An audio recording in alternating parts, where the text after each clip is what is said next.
بيبدأ فيلمنا مع وانغ فو، حارس الجواهر السحرية ميراكولوس. وفي واحدة من الجواهر دي اسمها أكوما، قادرة إنها تحول أي شخص غاضب لوحش مدمر. وعشان الشر ده يقف لازم يجي بطلين يدمجوا الجوهرتين بتوعهم مع بعض ويقدروا يقضوا على الشر ده. بس هل البطلين دول هيتعاونوا سوا فعلا ولا لأ؟ ولا ممكن أصلا ما يتعرفوش على بعض؟ طب ما تيجي نشوف بدل الحيرة دي. وبنروح مع مارينيت اللي بتكون عايشة مع باباها ومامتها، وبيكون باباها صانع كيك. وبتكون رايحة أول يوم المدرسة وباباها كان عايز يوديها، ولكنها بترفض عشان أصحابها ما يتنمروش عليها. ولكنه قال لها خلاص هاجي أخدك بعد المدرسة، وعملت كيك ليكي انتي ولكل أصحابك. بس هي قالت له أنا ما عنديش أصحاب أصلا يا بابا. وجت مامتها وهدتها وقالت لها لازم تثقي في نفسك. وبعد كده اتحركت مارينيت على المدرسة، وفي الطريق بتفضل تغني وتتخيل إنها مصممة أزياء وبقت مشهورة. وبتوصل المدرسة وبنلاحظ إنها فعلا انطوائية وملهاش أصحاب، لحد ما واحد بيخبطها وبيخليها تخبط في البنت الروشة بتاعة المدرسة، وبتوقع عليها نقطة قهوة. فالبنت بتتعصب عليها جدا، وقبل ما تضربها بتيجي صاحبة مارينيت وبتصورها بالموبايل، فبترجع في كلامها وبتسيبها وهي متغاظة منها. ومن بعدها بتتصاحب إيليا على مارينيت وبتشجعها في كل حاجة بتفشل فيها. وبعد المدرسة البنت الروشة بتيجي تاني عشان تضرب مارينيت، ولكنها بتهرب منها في المكتبة. وبتقابل أدريان هناك اللي بيكون لسه ناقل المدرسة وقاعد لوحده وبيقرا في المكتبة، فبتعجب بيه جدا وبتحاول تبص عليه، ولكنها بتقع وبتوقع الكتب عليها، وهو بيساعدها وبيقومها وبيسيبها وبيروح. وبنعرف بعد كده إن أبو أدريان مصمم أزياء كبير، ومامته كانت ممثلة في المسرح وماتت. ومن ساعتها وهو مش مهتم بأدريان خالص وحزين على فراق زوجته. وبنشوف أبو أدريان وهو بيفتكر إيه اللي حصل بعد موت مراته، لما راح للكهف تحت الأرض وطلب من الجنية إنها ترجع له مراته، وقالت له إنها ما تقدرش، وإن الوحيدين اللي يقدروا يعملوا كده هم الدعسوقة والقط الأسود، وعشان يظهروا لازم يحصل فوضى في العالم كله. وساعتها بيقرر إنه يلبس الجوهرة أكوما عشان يدمر العالم ويعمل فوضى. وفي اللحظة دي المعلم وانج فو عرف إن الأكوما ظهرت في العالم، ولازم يطلق الدعسوقة والقط الأسود عشان يقضوا عليها. وأول ما بيفتح الصندوق المجوهرات كلها بتجري وهو بيجري وراها. ومن الناحية التانية مارينيت كانت بتجري من البنت الروشة، وبتلاقي راجل كبير كانت عربية هتدوسه وأنقذته بسرعة من غير ما تفكر. وبيكون الراجل الكبير ده هو المعلم وانج فو. وبتدخل الدعسوقة جوه شنطتها، وبيعرف المعلم وانج فو إنها المختارة. وبتكمل مارينيت جريها لحد ما بتدخل في محل مهجور، وفجأة بتلاقي الدعسوقة بتطير وبتنور، وجت وقفت على صباعها وطارت تاني ودخلت تحت الصندوق.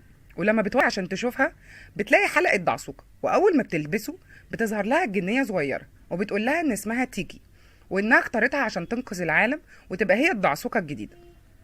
وأدريان بيلاقي قطة سودا في أوضته، ولما بيجي يقرب منها بتخوفه وبتطلع تجري، وبتسيب مكانها خاتم، والخاتم ده بيكون خاتم القط الأسود. وأدريان بياخده وبيلبسه وبيطلع يجرب قوته في المدينة. في نفس الوقت اللي تيكي بتعرف مارينيت على قوة الدعسوقة، والاتنين بيخبطوا في بعض وبيقعوا وبيغمى عليهم. وفي مشهد تاني بنلاقي واحد بيتقدم لواحدة ولكنها بترفضه لأنها بتحب واحد تاني، وبيسيبها وبيدخل المتحف وهو غضبان جدا. وفي الوقت ده استغلت الأكوما غضبه وسيطرت عليه وبتحوله لوحش عملاق. وبيفوق أدريان ومارينيت وبيلاقوا نفسهم في نفس المتحف وبيتعرفوا على بعض. وبيفضل أدريان يقول لها إنها شبه البطيخة وإنها تنفع تكون المساعدة بتاعته، والدعسوقة بتتعصب منه. وفجأة بيلاقي الوحش وراه اللي كان مسيطر عليه الأكوما. وبعد مطاردات وبهدلة كتير بتنقذ الدعسوقة القط الأسود، وبيخبط المترو في الوحش وبينفجر، وبتطلع الأكوما من جسمه وبتظهر رسمة في السماء على شكل فراشة.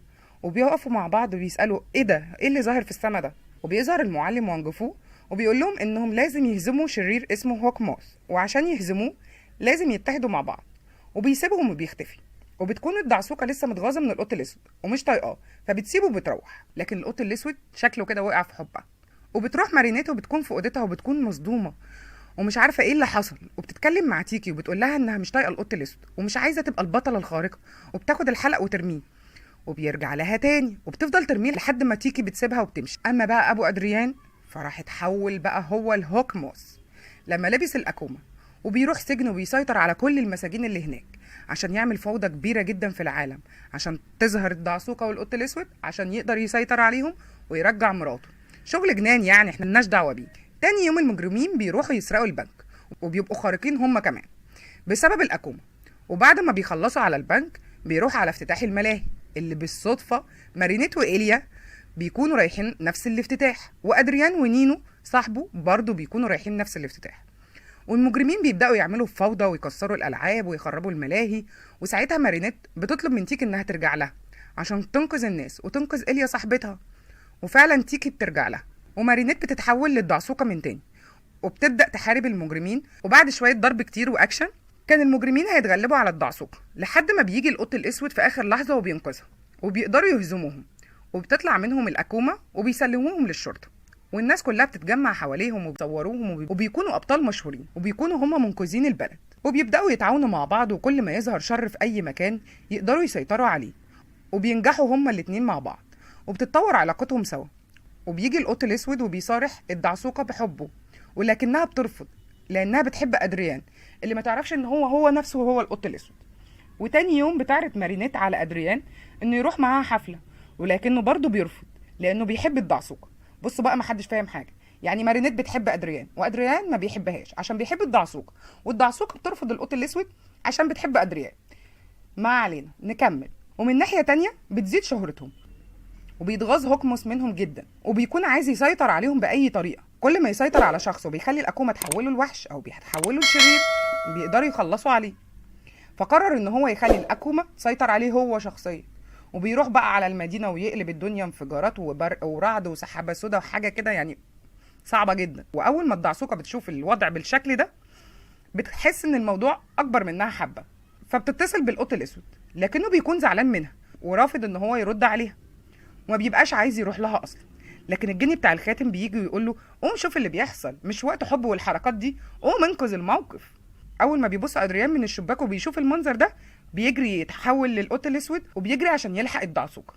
وبعد شويه اكشن كتير بيكون هوكموس اقوى منهم هما الاتنين، وبيقدر ياخد حلقه الدعسوقة من مارينيت، وكان هياخد الخاتم من ادريان لكنه بيقاومه وبيضربه فبيرميه بعيد وبيبدا يعذب فيه.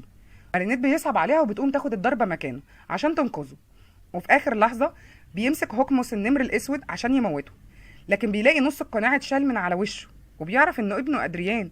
وفي اللحظه دي ابو ادريان بيقاوم الاكومه اللي جواه وبيرفض يقتل ابنه، وبتخرج الاكومه من جواه وبيرجع شخص عادي تاني وبيعتذر لابنه على اللي عمله، وانه عمل كل ده عشان يرجع له مامته اللي كانت بالنسبه له كل حياته. ساعتها ادريان بيفهم هو عمل كده ليه وبيسامحه وبيحضنه.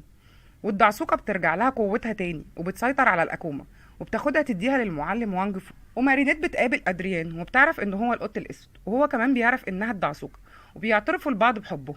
وفي آخر مشهد في الفيلم بنشوف المساعدة بتاعت أبو أدريان وهي داخلة في مكان سري بيوصل لمكان غريب، وبنلاقي جثة أم أدريان، وده بقى عشان يربطنا بالجزء التاني وتوتة توتة وخلصت الحدوتة.